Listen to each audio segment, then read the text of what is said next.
We are here with my pal Larry Hama. Let's jump right into the questions. Okay.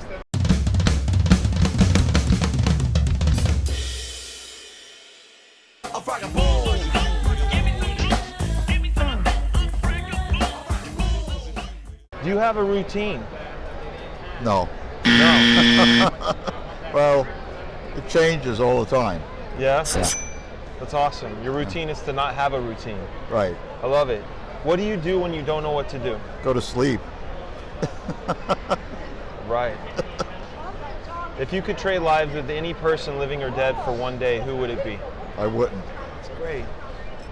If you could give your younger self one piece of advice, what would it be? Floss more.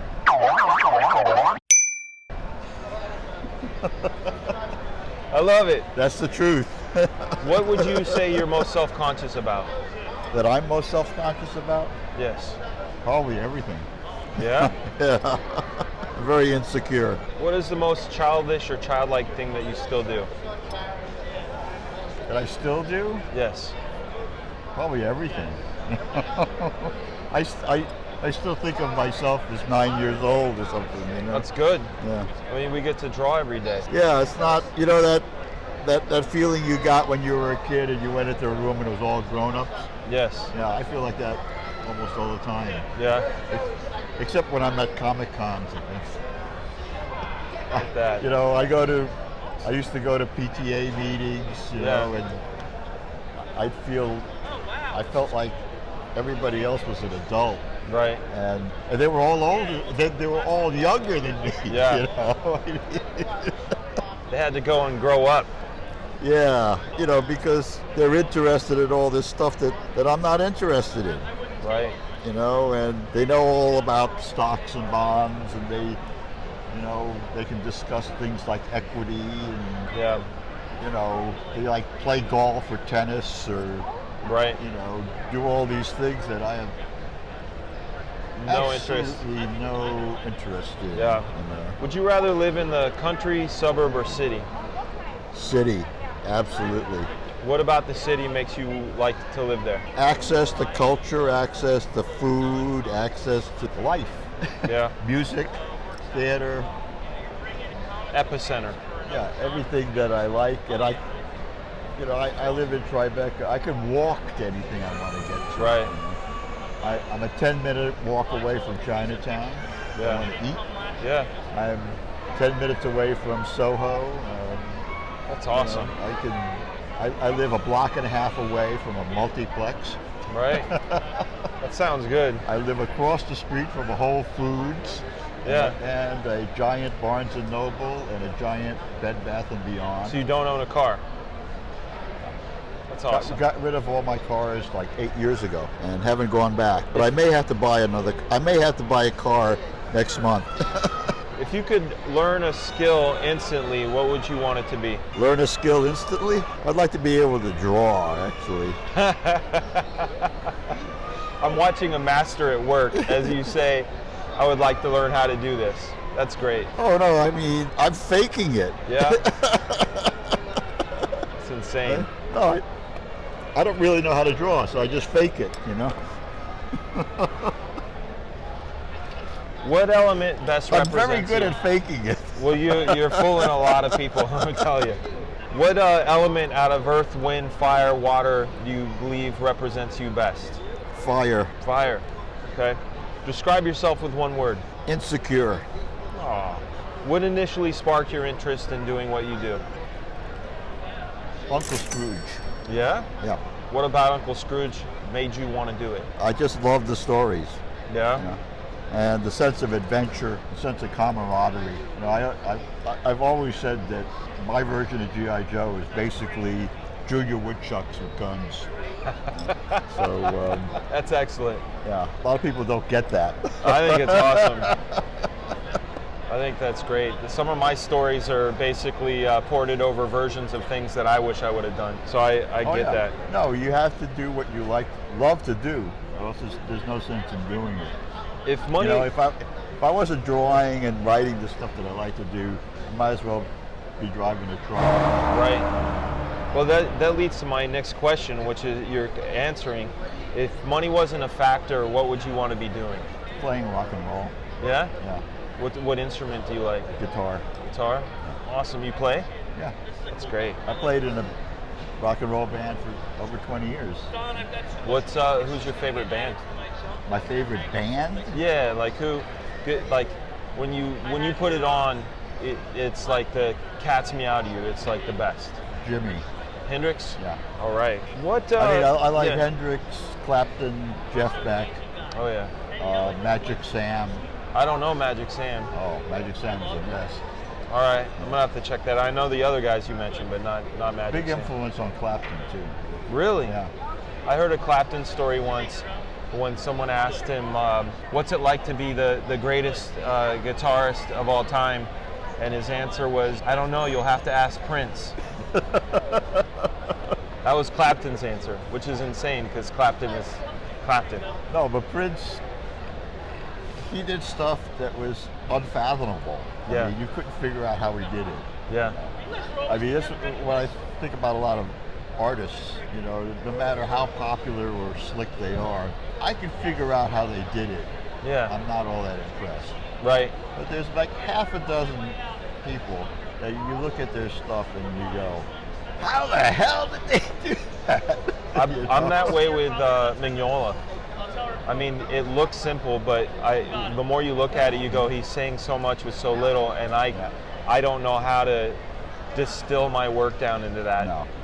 No, he's good, but I don't think he's that mysterious. Right, he's not mysterious, no. But he's like Michael Golden. I can't fathom how he does it. You know, yeah, and Ed Davis was probably the best. Ed Davis. Yeah. I don't know Ed Davis.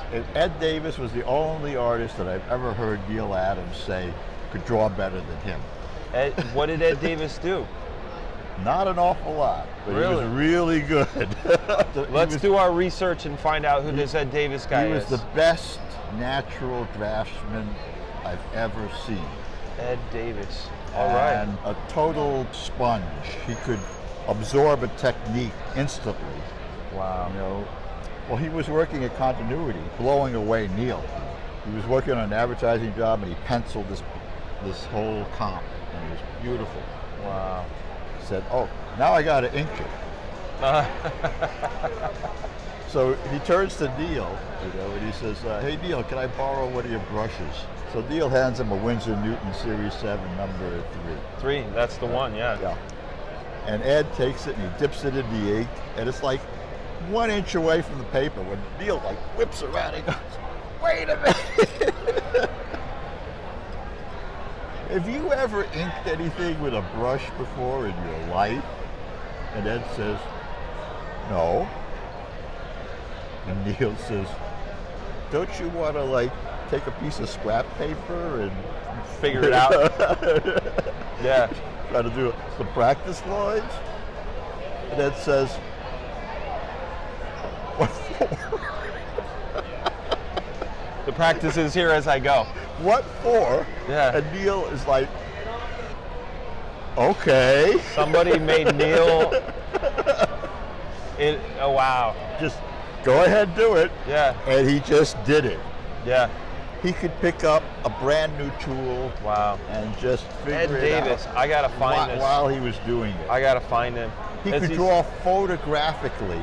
Is he still around? No. Oh man. He could draw photographically from memory. Yeah. About 25 years ago, he decided he was going to go to Central America and be a mercenary. And that was the last we saw of him. Wow. Okay. Think I'm making this up? No, that's just the things you learn.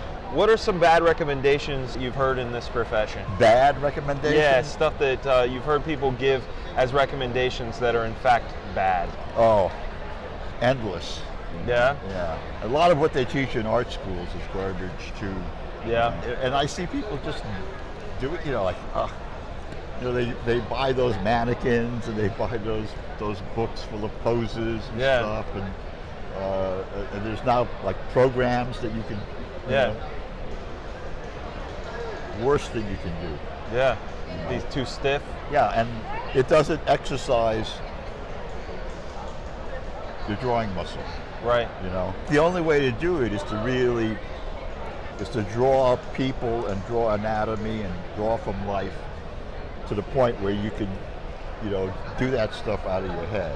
Yeah. And then compose the new scenes in your head.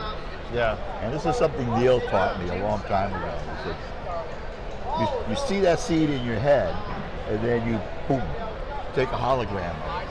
Yeah. Then you step into that hologram, and you walk around the figures, and you look at it from below, and you climb on a ladder, you look at it from above. Yeah. And then you start moving the lights around. Yeah. You know? You know, some people can't do that. I know. Yeah. They could only think two-dimensionally. Right. Right. But that's the way that you can really exercise your drawing muscle and, you know, come up with stuff that isn't just the same old. Right. You know, and most people don't want to do that. No. The other thing is to stop settling, you know, because that's the death of your art. Yeah. Well, the fact that you say you want to learn how to draw, and I'm watching you be a master, is an expression of that. You haven't settled. You feel like you don't know. You have to, you know, you got to try to do something different every time, you know, rather than, you know, I do all these sketches and I try to come up with a different pose. Yeah. I've never done this one before. That one's great. But, you know, I like the attitude, you know. Well, show it to the folks at home. And the gesture. Good old snake eyes. Yeah. That's excellent. How is a failure or apparent failure set you up for later successes? All failures are great lessons. Do you have a favorite one? It's like being a kid and touching a hot stove. Oh, yeah. I'm not going to do that again. I'm not going to do that. Do you have a favorite failure? Oh, there are too many to count. You just learn a lot from them. The thing about failure is that it's the only way to learn. That if you're afraid to fail, then you just do the safe thing all the time. Yeah. And doing the safe thing all the time, no matter what it is, drawing or playing music or whatever, that's like going to the gym and doing one push-up. Yeah. Really. That's great. But if you try to do the really difficult thing, you know, that you see in your head, oh wow, that's really, your practical mind is going, I don't think I can pull that off. Right. But here's what I already know how to do. Right. So, right. That's, every time you do that, that's like doing one push-up. But every time you push the envelope, that's where you can grow. You're doing like 100 push-ups. First time you do it, it's going to suck. Right. Maybe the first 20 times you do it, it'll suck.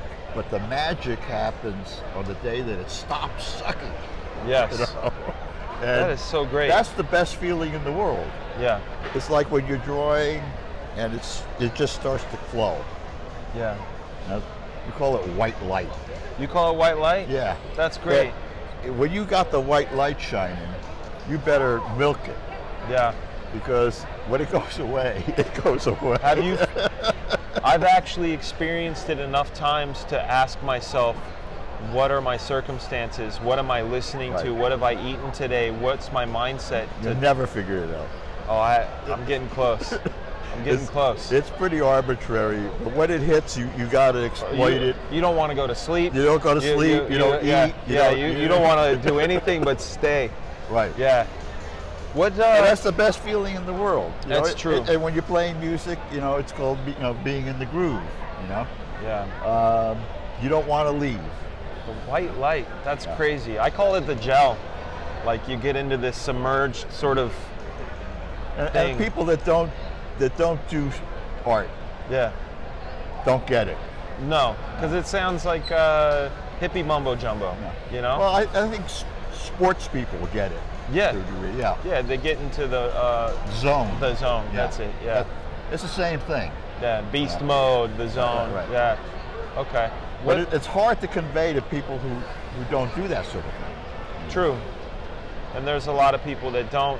So when they come they're and the see majority. us, well, they see what we do is like some magic trick or wizardry. That's the thing, is that all of this stuff, you know, the people that we call artists today used to be called magicians. Right. You know, the guys that did all those paintings on the cave walls, in the Stone Age, Yeah. their job description wasn't artist. Right. They were magicians. Yeah. Seers. Yeah, all that stuff had mystical connotations. Right. It was people looked at it and they couldn't figure out how it was done. Right. Right. Exactly.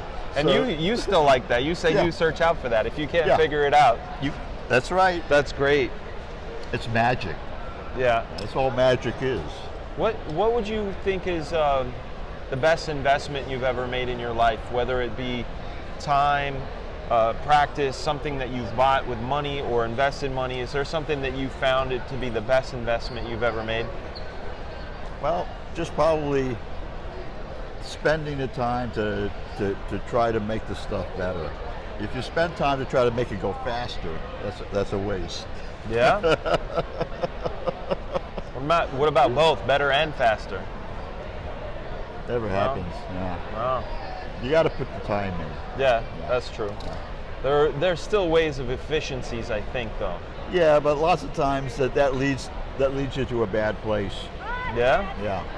Interesting. That's going to be worth exploring. What book have you given the most as a gift? There's so many. It's hard to say. Is there a favorite? It's constantly changing. The last book that I gave away to more than 3 people was Drive Your Plow Over the Bones of the Dead. It's a great title. Your plow over the bones of the dead. Yeah. Who wrote that? I can't really remember her name. She's a Polish novelist. I mean that title, people will find it. That's a very specific title. Yeah, it's a very strange book, but Yeah. Sounds like it's it. sort of a mystery. Yeah. But the writing is incredible. Yeah. There's a Russian writer, and I can't remember her name either, who wrote Letters from Chernobyl, where she just interviewed people that survived Chernobyl. Yeah. And it's withering. Wow. She wrote another book where she interviewed all the surviving women who fought in the Soviet Army in World War II. Wow. And that is like... Wow. And it's all in the words of the interview. Yeah. It's fascinating stuff. I'd rather read history. Yeah, I'm a nonfiction guy myself. Have there been any books or a specific book that has influenced your life? It's hard to pin it down to one, because Let's say 3. that's even hard. That's great. I read a lot. Yeah. Yeah. Who would Lots of times I reread the same books over. Yeah. I've reread the Patrick O'Brian Napoleonic sea novels like 3 times. Well, there you go. Yeah. Who would you say are the top 5 influences in your life? Art-wise? It could be who you are as a person, your art. Well, Wally Wood, Neil Adams, my kendo teacher, 2 martial arts teachers, like my Kudo sensei, who's a Zen archery master, Yeah. Bernie Krigstein. Who's that? I'm sorry, man. I don't know. I don't You know. don't know who Bernie Krigstein is? No. He was probably the greatest comic book artist that ever lived. Wow. So that's 2. Ed Davis and Bernie. Bernie Krigstein did a story for EC Comics called The Master Race. Okay. Wait, I know it. The guy falls off the train. Yeah. And Miller really enjoyed that sort of slowed down storytelling. Well, he invented modern comic book storytelling. I know who he is, but didn't know I knew. Nobody did that sort of cinematic boom, boom, boom, boom, boom thing before. Before Bernie Krigstein, all comics were 6-panel grids. Yeah. There were 6-panel grids because they were lettered before they were given to the penciler.